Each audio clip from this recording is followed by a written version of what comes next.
Welcome back to the Placeholder Podcast, everybody. I'm Caley Fretz. We got a great show for you today. Kit Nicholson, what do you got for us today? I'm bringing milk to the table. Are we thirsty? That's an actually useful thing to bring to the table. Yeah, he doesn't love a glass of milk. I love a glass of milk. Dane Cash, we just heard your voice. What are you bringing to the table today?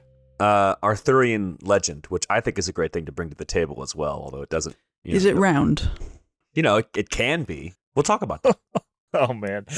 Ronan Mc Laughlin, welcome back to Placeholders. What do you bring to the table this week? Before I tell you that, I'm just wondering if there's like a new DM for direct milk across Google Meets, or how Kit is going to bring milk to all of our tables at once. But anyway, what I'm beating a drum that I've been beating for 20 years or so now, and that is the Campagnolo drum this week. Oh. Well, let's kick off there, Ronan. Campagnolo, what is going on with Campagnolo, other than the sort of slow, sad demise? This is the news that our very own Dave Rome broke over the weekend, or concluded over the weekend. I'm not sure, but either way, it seems that with AG2R now switching to Van Rysel bikes equipped with Shimano's Dura-Ace Di2 group set, it appears that Campagnolo is entirely out of the World Tour, with no representation in the World Tour for the first time ever. And I think this is particularly striking because when the World Tour or the Pro Tour or whatever, the Pro Tour, whatever it was 18 years ago was set up, Campag probably had about half the peloton on its top-of-the-range group set, and now there is literally no teams left in the World Tour riding Campagnolo, which is, I think, sad. It's really sad. It bums me out, man. To speak as the youths, I'm a Campagnolo stan. I'm a huge fan of the Campag and the Campag. What are we going with on this podcast? I don't like Campy. I'm a Campag Campy. Yeah, I'm a Campag guy. I think Campy's the Americanization generally. Yeah, I think Campag. Anyway, so Campag it is for this podcast. It's Campag, but it's Campagnolo. Yeah, you don't say the G in the actual word, so or you say it differently. I will say that much. So the British version, which is Campag, is the most butchered. Yes. Well, because they probably say Campagnolo like they say Bianchi and other, having worked in a bike shop selling Campag, we and certainly Tortilla had that, and we also sold Espresso, which made me I worked in a bike shop that sold Campagnolo on Colnaga bikes. So is that the women's range? Yeah, maybe.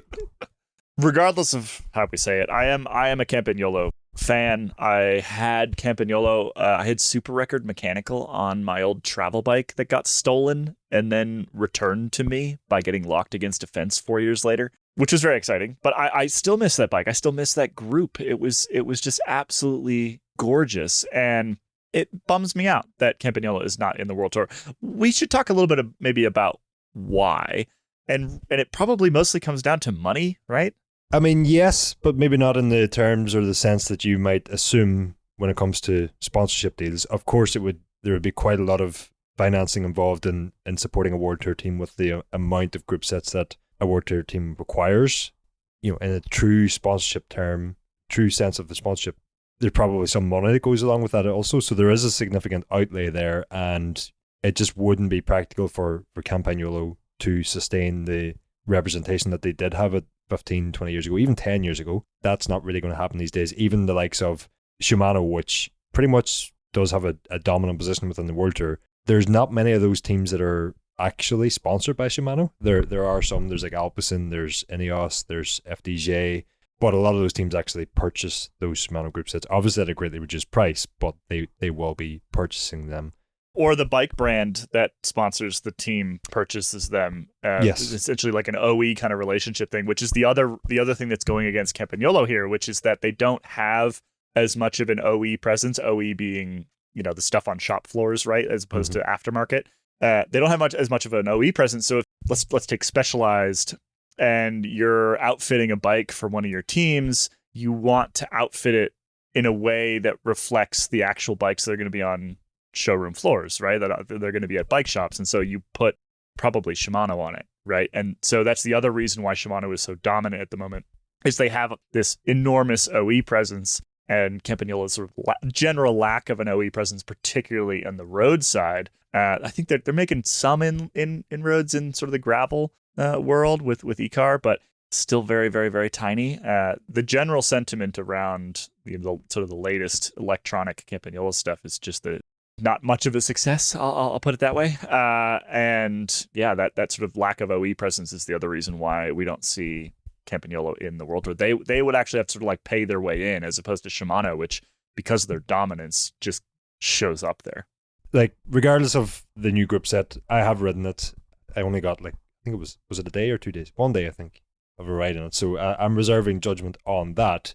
But what is clear is that it is extremely expensive. It's in the sort of luxury goods category now in terms of the price range that it operates in. At the moment, there is no time trial variant of that group set. So there's one hurdle, and there's numerous other hurdles that may or may not actually be relevant here. But the big one is that, as you just said there, Caley, is just sort of representation on shop floors now, and the fact that brands want the bikes we see on the TV screens representative of those that we see on the shop floor. So here's the question. I know we're sad about it because we are Campag fans. Like, is this the end of the world for Campagnolo? Do you have to be in the World Tour these days if you are Campagnolo? If your goal is to, I mean, if I was them, I'd be like, I want to be on every single custom tie bike on the planet, right? Like, that would be my goal. And I'm not sure you need to be in the World Tour to do that. Here's the difficulty I have, is that I've been a cycling lifelong Campag fan, has been on many bikes that I actually built and spec'd myself. Maybe all the bikes. Not sure on that one. But anyway, I like Campag a lot. And when I used to go down to the club ride on a Saturday or Sunday morning, there weren't many other Campag fans there. They were mostly Shimano fans. There were some Shimano fans who became SRAM fans when a certain Texan bought into that company, and then that certain Texan lost. Yeah, anyway, some of those people didn't know what to be a fan of after that all happened. But when I was asked why I like Campagnolo, I was able to point to the aesthetics, which I thought were more pleasing than the other group set offerings at those times. And I was also able to point to Campag's racing heritage, which at the time was very, very strong. And Campag was known as the competitive cyclist option, or the group set for the racing cyclist. And that has been on the decline of late. It makes it harder for me to justify, as a racing cyclist, why I would want to use Campag. Briefly put that to Campag when I was at that launch earlier this year, and sort of asked them, are you stepping away from racing? Can we expect that Campagnolo is going to refocus now on the custom bike build or the tie options or whatever, going down that other avenue? The aftermarket, basically. Yeah, and what I was told was absolutely not, that Campagnolo are actually doubling down on their racing focus and their racing heritage, and that they're going to work with fewer teams but in a more focused way. I think for 2024, what that means is that they were the Italian Pro Conti squads there that use Campag. That's probably where their focus is going to be. They were very, very adamant that they're not ditching racing. That's still there. Everything is with racing and performance in mind. I need to figure out how to find myself record mechanical group to rebuild that mosaic. Because as I mentioned, I got that frame back. The one that was stolen. I got that frame back. It's a very good story. It remains hanging in my garage. The only thing that is on it, everything else was stripped off and sold probably. The only thing that's on it is the Super Record crankset, because it is reverse threaded, and it may be on there forever for all I know, because somebody probably wailed on that thing trying to get it off, and in fact was just tightening it the entire time. So I haven't actually tried yet, but I feel like I have to rebuild that thing with Campagnolo. Don't put too much effort into it, because the first time I find myself in Durango, I'm taking it. I do have another one since that I bought since then. Let's leave Campagnolo. Photos are emerging of Bora riders on Specialized Tarmac SL8s with SRAM group sets this week. So it seems like that change is also happening. So the Campag news is not the last of the musical chairs this winter. Interesting. Yeah, we'll do the full count. We always do a story at the beginning of the year that's who's riding what, and we're getting closer to locking a lot of that in. So head over to escapecollective.com. At some point, that story will be there. Let's take a quick break, and then actually when we get back, you three are going to be gone. I'll still be here, and we're bringing in Joe Lindsey because we're talking about the tsunami of AI bullshit that is coming for us all. We'll be right back.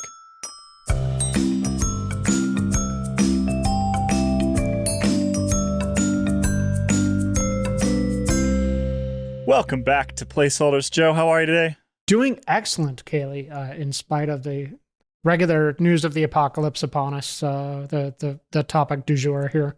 I'm scared. I'm terrified. I am fearful of the tsunami of shit that is headed our way. I apologize. Pardon my French. But that's why I want to have you on, because you wrote a story on Saturday titled Commerce Content is Breaking Product Reviews. It's up on our website, escapecollective.com. Had a strong reaction from the audience. It has 100 comments on it already. It's been shared around a whole lot. What happened at Sports Illustrated last week, the venerable Sports Illustrated, that set off you wanting to write this story? Sports Illustrated, which is probably I would say, was at one point the most venerated American sports publication. Was the kind of place that I was extremely overjoyed to have a byline in. Just one byline. Was caught using AI-generated copy for its product reviews section, which is called Showcase. And that sort of was the jumping off point for my story, which is I think a lot of people think wait a minute, Sports Illustrated reviews products? And not just that, but not just sports products, but the lead story on the SI Showcase page when I went and looked at it last week was about the Shark family of vacuums. So, if you're looking at, Sports Illustrated and thinking gosh, where do I go for awesome vacuum reviews? I know, I'll go to SI. Nobody thinks that, but here SI is doing this. And not only that, but some of the stuff on its website is absolutely fake. And when the media outlet called Futurism, which discovered this, confronted SI and its publisher Arena Group about this, SI basically just pulled all of the stories in question, which seems like about as tacit an admission as any that yes, they were in fact using AI-generated story reviews. This concerns us as people who write reviews. It concerns us as people in media, and we know it concerns the audience out there, our listeners out there, people who read any sort of online content. It is genuinely concerning, and I think that's what we wanted to kind of dive into a little bit today. I just opened up Sports Illustrated Showcase. The Shark vacuum lead story remains in the feature slot, so clearly one of the best. Must be quite popular. I just clicked on another one that happened to be on this homepage, and it is Colon Broom Review. Does it improve gut health? I bring this up because we want to sort of make it clear why we're talking about this, why we feel like this is breaking product reviews, because that is the headline of the story that you wrote on Saturday, that this commerce content is breaking product reviews. Can you explain to me why Sports Illustrated is reviewing vacuums? The short answer is, as with everything in capitalism, is money.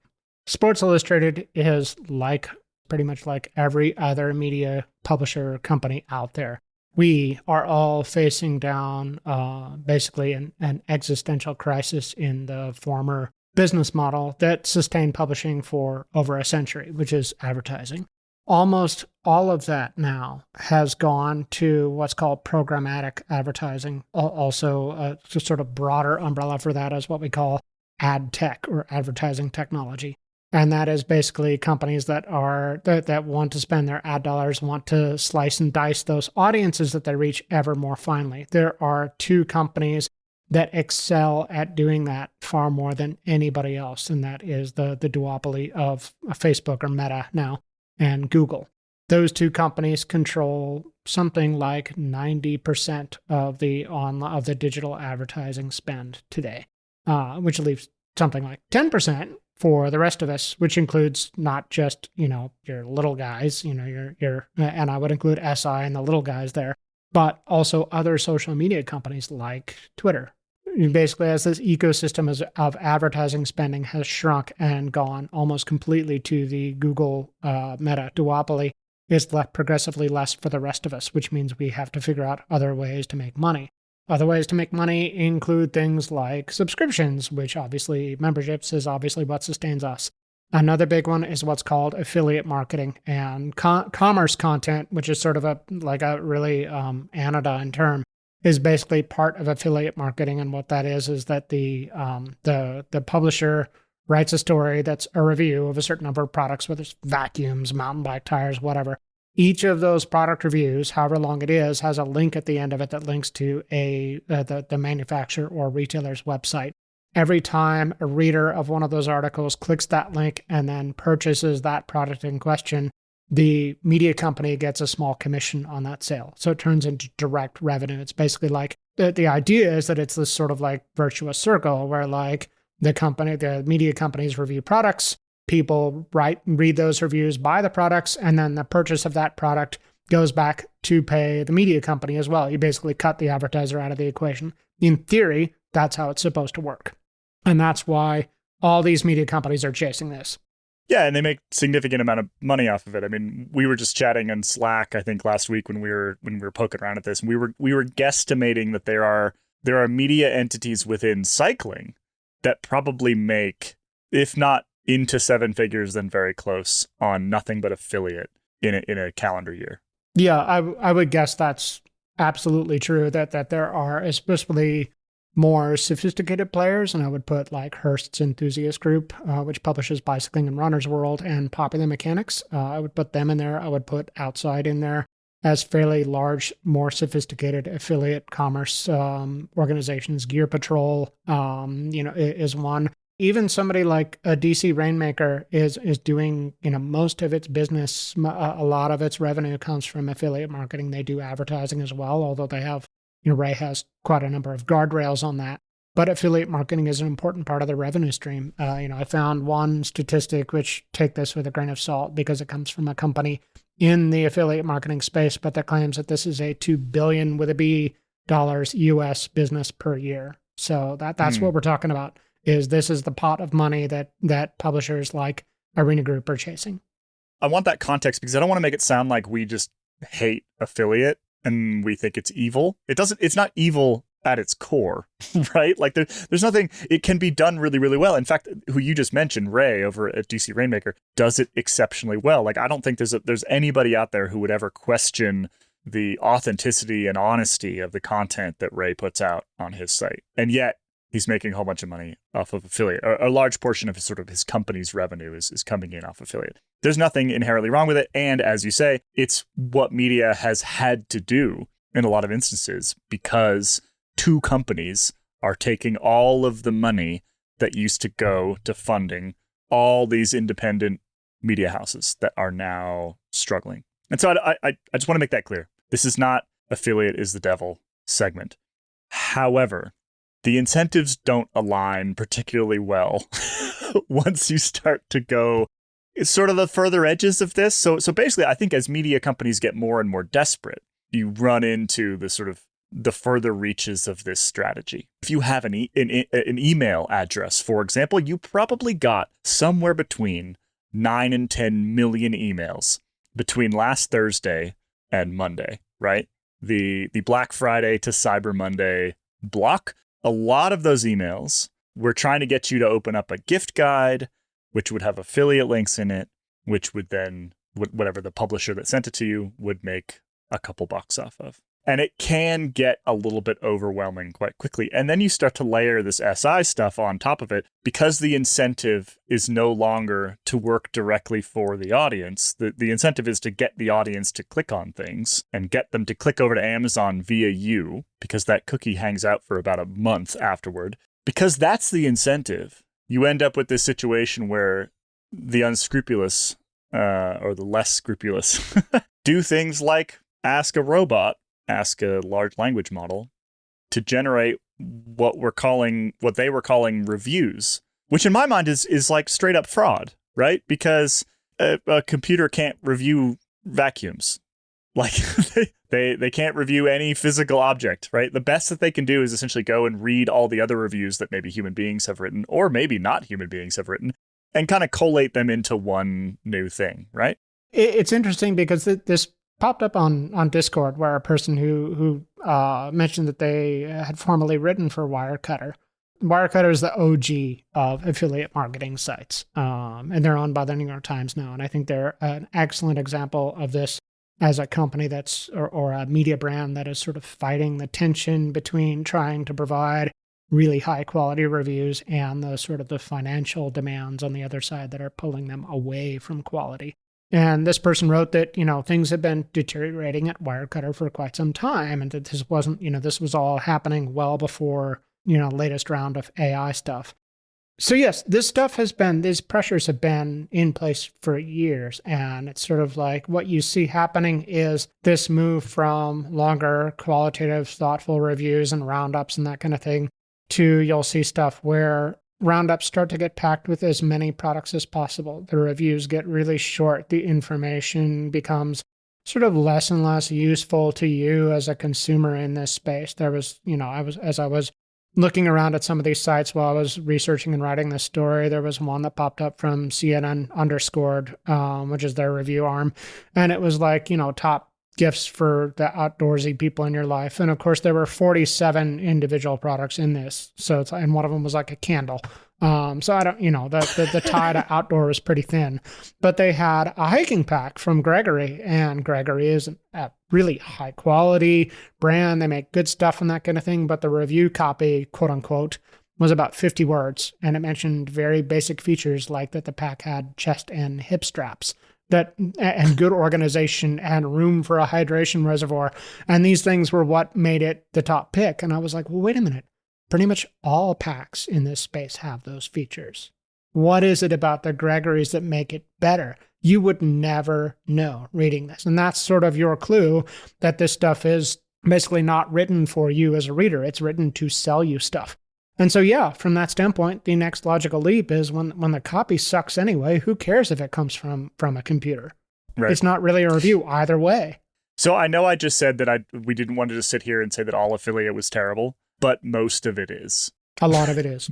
A lot of it is. And this is why, when we come back to sort of why does this matter to the listeners out there, it's because it's the enshittification of the internet. It is the slow downward spiral of the quality of the content that you can get online. And it basically gets harder and harder and harder to figure out what is real and what is fake. You can generally figure out what is good and what is bad. That's pretty easy. But finding any good stuff in the giant piles of bad stuff is just going to get more and more difficult. And it's essentially a function of, this sort of like last bastion of revenue for all these big media companies trying to stay alive. So really, you can trace it all the way back to Google and Facebook. You can say, thanks, Google and Facebook, you took 90% of the digital ad spend, which is most of the ad spend these days, for yourselves. And as a result, the entire internet is getting worse and worse and worse. We can't blame any of the people making this stuff. We can't blame the publishers trying to stay alive doing it. It's just the reality that the content is not good. It's not particularly good. But I did want to just mention from our perspective, the way we see these things and the way we plan on operating, because we've had some questions about this, right? We've had questions about, well, do you guys use any AI in your writing and in anything that gets published? And, we don't have an AI rulebook internally, and it's something we should probably develop, I think. But one thing that I think we can put our hand to heart and promise is there's never going to be copy on the website that came out of a large language model masquerading as a story. Certainly not with a byline on it, something like that, right? It's so far from what makes sense for us. You never have to worry about us doing it, because I've said this a million different times, and I said it a lot around our launch, and I say it a lot every time I'm on a podcast or something like that, but the incentives are aligned for us to make you good stuff. Everyone out there, you all pay us. If we make bad stuff for you, you stop paying us. We don't have any other way of making money, really. A bit of merch, some other things. But yeah, if we piss off our audience and we make bad, crappy reviews or whatever it is we made with AI or without, you would stop signing up. You would cancel your memberships, and then we would be dead. And so the incentives for us are aligned to make good content. It's fundamentally why we set off on this project and why we built Escape Collective as we did it. First of all, your first clue that the AI overlords have taken over Escape Collective is going to be James Huang recommending a fully internal cable routing on mountain bikes. When that happens, just run for the hills. The questions that came up did remind me that, yeah, we probably do need to be a bit more explicit about what we do and do not use AI for. And I think that's one of the interesting things to come out of some of these scandals is that, Gannett, I looked at their ethical, their link on their sort of ethics and principles. And they have one now that explicitly references AI because they got caught with their hand in the AI cookie jar. I think the issue for me is what exactly those principles, those guiding principles say. How much wiggle room is there in there for them to sort of slide things in? And I think that as you look at media, that's going to be the next step is that as companies want to use this stuff, they're going to have to be explicitly clear that AI content was used in creating this story. And again, as you said, Caley, that's not something that we're ever going to do. We're not going to put AI copy on the website. Certainly not under a byline, and certainly not without saying anything was AI generated.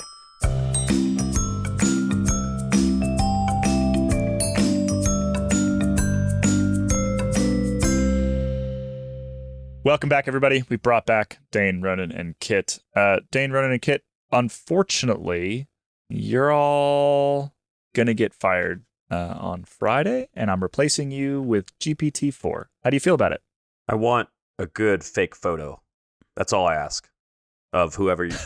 I'm taking a day off on Friday, so if you can wait until Monday, that would be great. Oh, no, sorry, I'm taking Monday off also, so sack me on Tuesday. All right. I hate everything about that. On the one hand, I feel sort of reassured that the geeky, nerdy, deep dive reviews that we specialize in here at Escape Collective sort of differentiate my work enough that my job is in some ways safe. But at the same time, AI is doing reviews.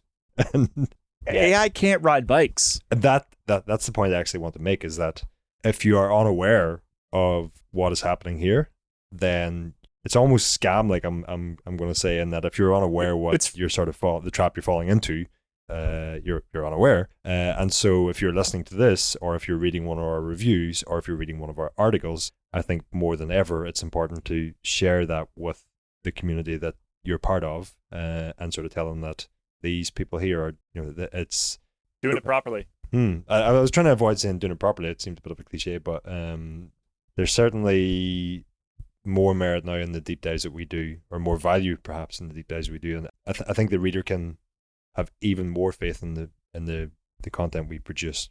Bums me out as well that I think it furthers people's frustration or distrust with AI, when in reality it's at some level there is a person who made the decision to scam people with affiliate reviews using what is essentially a fake review. As you said, it's not a review. The AI can't yet, ride a bike or whatever it is.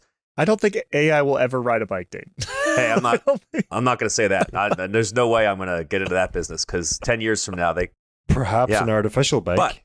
But the point being, I mean, you can use AI for some really cool things. And unfortunately, you could also fake reviews. You could scam people. And it's a huge bummer, because there is a human element here of an actual human making this decision that, hey, we're going to scam people. We're going to cut costs by writing fake reviews. And that bums me out.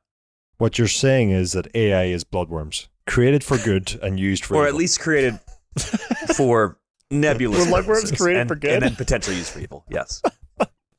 Okay. I think it's such a bummer. Joe and I were chatting through that. I think it's such a bummer that, Joe getting a byline in Sports Illustrated was one of the highlights of his freelance career. You know who else got a byline in Sports Illustrated? A dude that doesn't exist, right? Mm-hmm. Like, that sucks. That sucks. It is the literal enshittification of a once great brand. And to be honest, like, if I'm sitting here, it pisses me off as a creator of media, right? But I think what you were kind of getting at, Dane, is that it's potentially good for us. Like, our little funky crew, right? Our very human group of people making content that other people want. Given the model that we have, it's potentially a good thing. I would fear that perhaps it's a bad thing before it becomes a good thing. And that, right now we are talking about this because we know what happened. And Joe wrote that story, and anybody who's read it is now aware of what happened. In terms of the global audience, that is a very tiny percentage of the population of this planet. And perhaps the Sports Illustrated story is enough to, stop other scrupulous places doing the same, but I dare say it isn't, and there probably will be a lot more stories like this before we reach the point where actually majority of people reading stuff online at least have the understanding that they need to question if what they're reading is real or not. At the moment, you don't read something and question, am I reading something written by a human or written by an AI? At some point, we are going to have to be making those questions. Very soon. Yeah, the New Yorker that's a hugely prestigious magazine. It's not as huge as it used to be, probably, but partly because it's still so firmly rooted in its magazine. But they've just done an AI issue, and it's had the literature world in uproar for obvious reasons. And but the way that they were trying to pitch it though was, how can we use AI? But if you're leaning so heavily on, one of the stories was an author or a publisher had basically asked AI to write a story and then was interacting with that story in their own piece. But it's what that takes away from writing as a craft, the people behind it. And it's definitely not confined to sport or reviews. It's affecting, I don't know, as a creative person, as we all are. I think that's part of, as we're saying, it's what distinguishes us from the rest of the world. AI just makes me squirm. Yeah, absolutely. I haven't seen that. Is that the most recent issue? I think it's the most recent issue, and it says very clearly AI issue. Yeah, because I am a subscriber to the New Yorker because I like it. I find it extremely self-indulgent. You just sit there and read poems and things like that.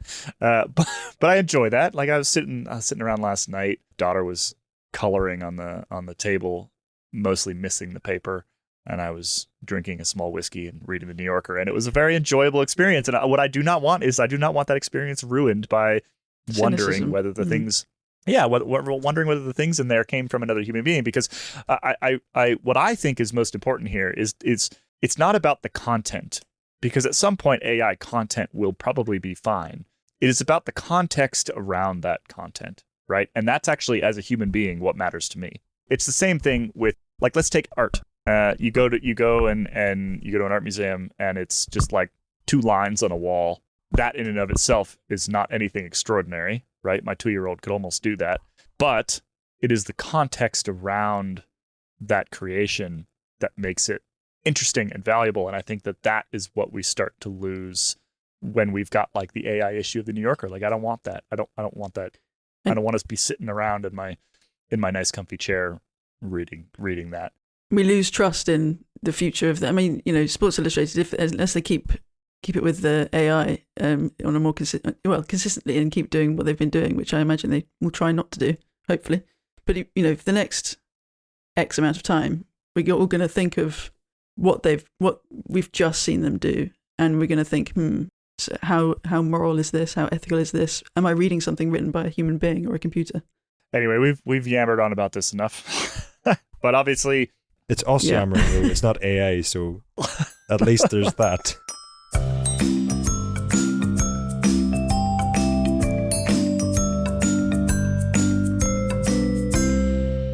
So we got some news before we wrap up today. We got some other things to talk about. Dane, the Grand Depart for the 2025 Tour de France was announced. Where is the 2025 tour starting? Shockingly, the Tour de France will be starting in France in 2025. So you can explain to your non-cycling friends that the route is in the country that has the name of the race, which is great. Because sometimes I have to tell people, oh yeah, so this race is starting in Amsterdam. And they say, what? Growing up, I did Spanish in school, so I did not do French. And when I got into cycling and then realized, wait a minute, the tour started in Dublin one year, and then it started somewhere else, and then it started somewhere else. Oh, maybe so Tour de France means 2 in French, and it's Tour to France. And then I noticed that it started in Paris. I was pretty young at the time, and then I noticed it started in Paris one year. I was like, no, it's clearly not the Tour to France, it's the Tour of France, as I thought. But so it is confusing.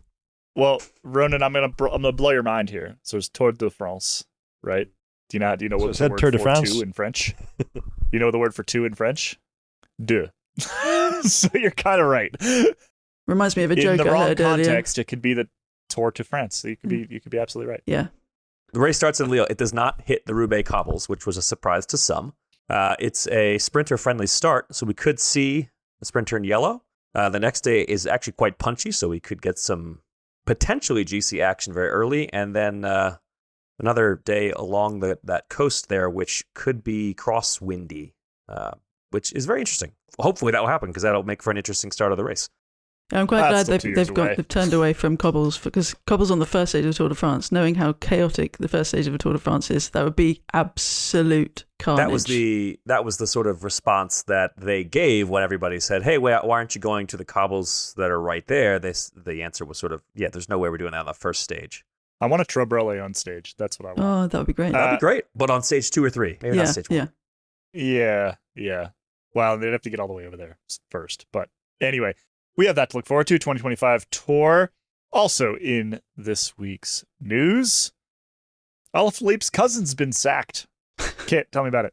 I think although sacked is a good British word, I'm not sure sacked is strictly speaking what he's done, because I don't think he's done anything wrong except for potentially being related to Alaphilippe. So the story goes that in the aftermath of the merger drama and a bit of belt tightening and looking to the future, and knowing that Alaphilippe is almost certainly going to depart the Soudal Quickstep outfit at the end of next year, his cousin essentially not had his contract renewed.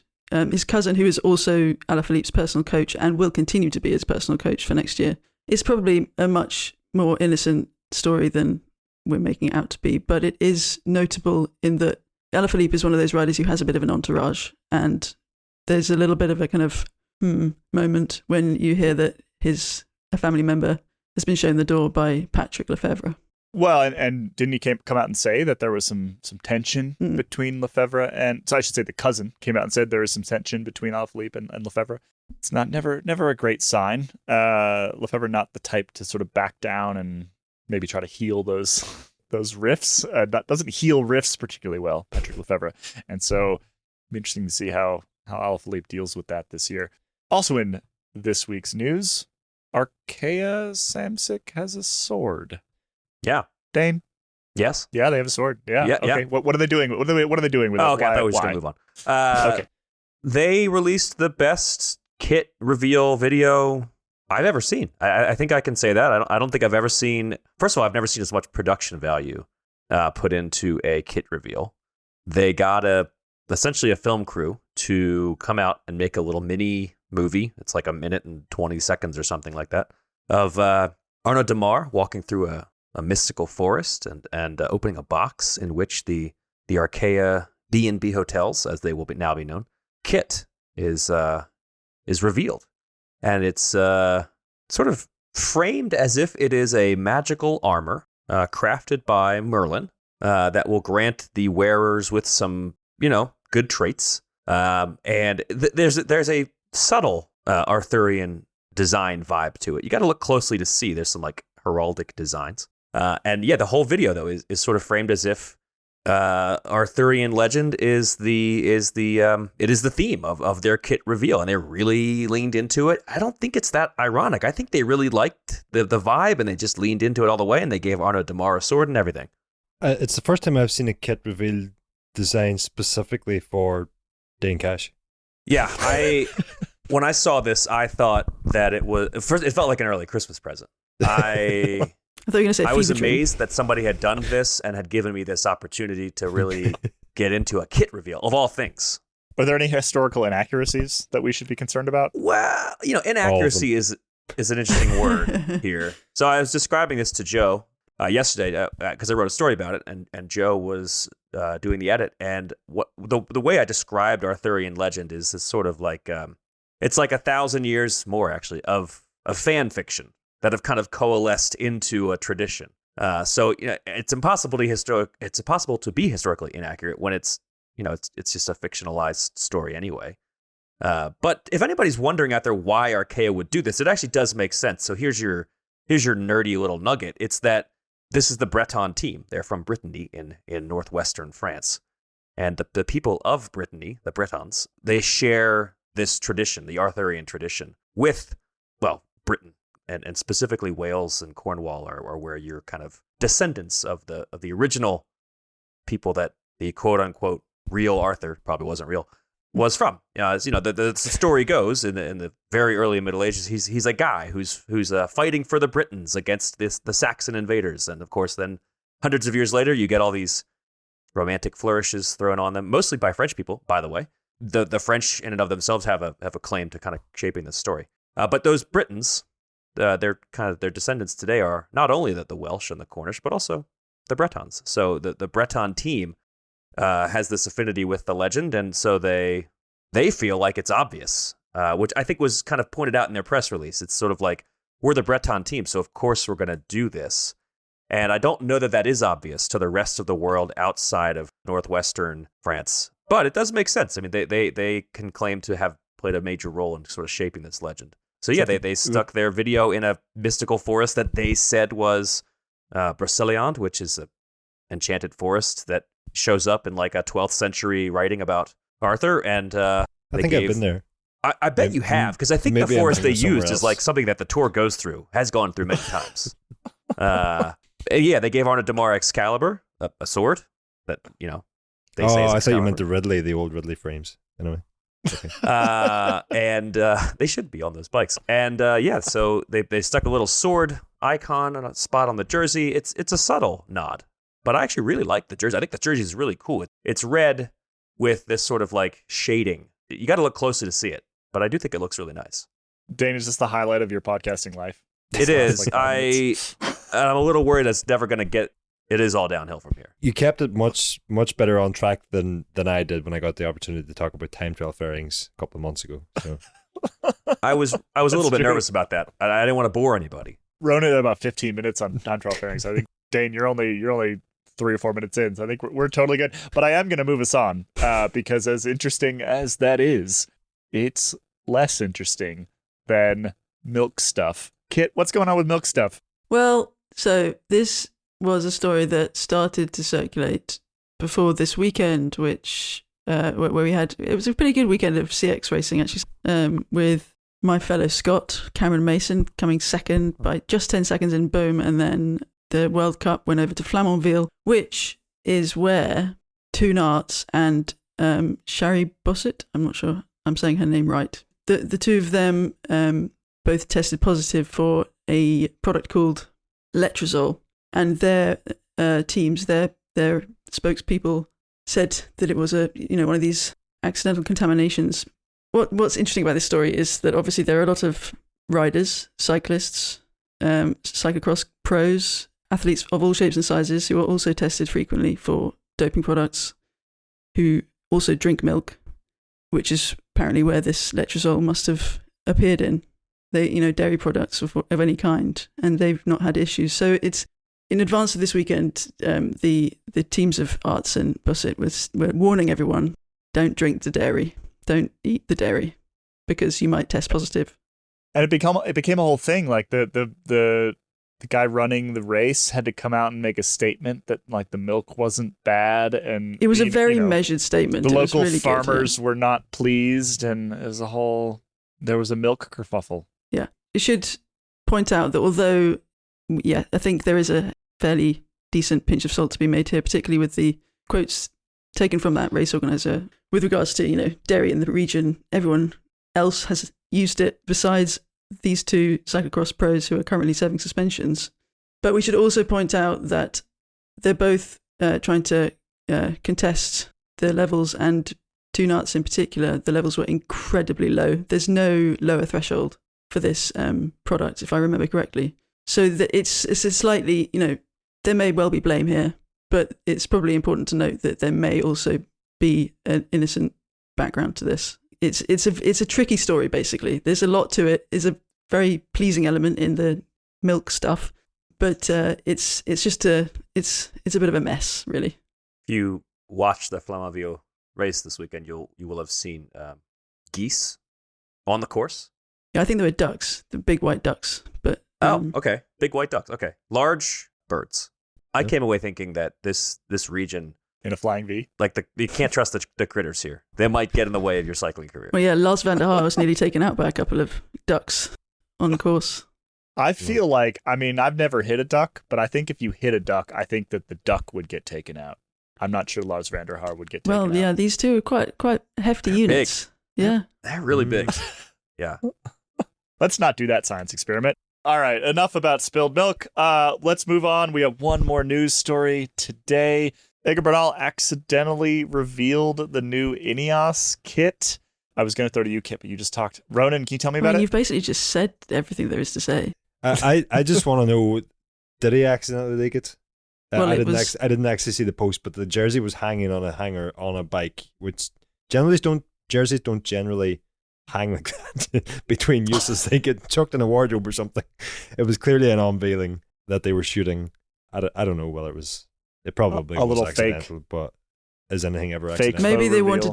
wanted to have pictures come out this weekend so that to prove that they hadn't, that they aren't the only red They still jersey around, exist. but they also still exist, and they also weren't trying to spoof off anybody else's jersey because it's got the gradient on the same side as the faded Archaea jersey. Or Mm. perhaps they've caught wind of another jersey coming out and they wanted to leak theirs and get in there first, because maybe all the jerseys next year are going to be Oh, like they're this gonna be red and black gradients. So they went, we did it first, we didn't cut. Ugh. I mean, it was a missed opportunity to use that giant Ineos budget to make a film. Or a Yeah. decent jersey. Yeah. Oof. Or Shots fired. Well, I mean, Kit, they've never had a decent jersey, but that's another point entirely. But it also leaked that they've changed kit supplier. Yeah. Or did we know that and already? That was interesting because it's only a What- couple of years since they moved to BioRacer. And there is a heck of an investment from a clothing company in partnering with Ineos. So that didn't last long, literally a couple of years. Also, over the weekend, I seen Alberto Contador had released a video on Twitter announcing the end of his partnership with Gobic, which I was like, this is a bit weird. This guy retired 6 years ago. But anyway, I don't know if Gobic are putting all their resources into Ineos now or what, but All right. Anyway, I'm with Dane. I think that we need more movies, short films, heavily produced short films, thematic short films. Yes. Whenever we get a kit release, and frankly, Ineos, do better. Do better next time. Archaea absolutely smashed you this time, and there's always next year. All right, placeholder friends. I think that's it for us this week. There is no weekly pain this week. Well, we need to bring in a new contestant because Jesse was finally defeated last week, and we're gonna take a little weekly pain break. I also think it's worth mentioning. I've said this a couple times.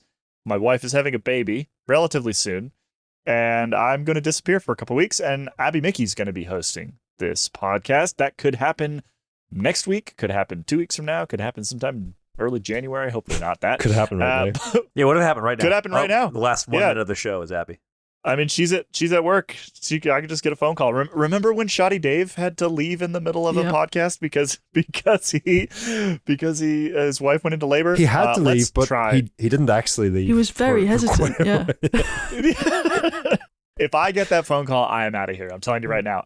Anyway, I will be taking a bit of leave over the holidays and a bit beyond, and Abby will come in and host this pod ably, I will add. Ronan, you had your hand up. What were you going to say something? I was just going to say we didn't get time to touch on it this week, but there is an update to the fairing time trial story that we mentioned earlier, and I've written about it. It's on the website as we speak. So anybody who wants to know where fairing's banned or not can go over to the website and check it out.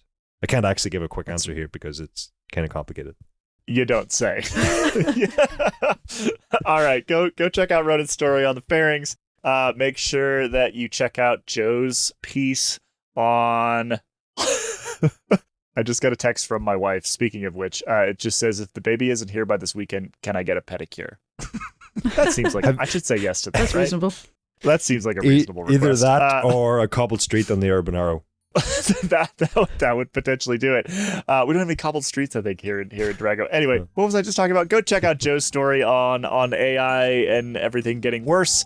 And we'll be back next week with another episode of Placeholders. Thanks, everybody. Bye-bye.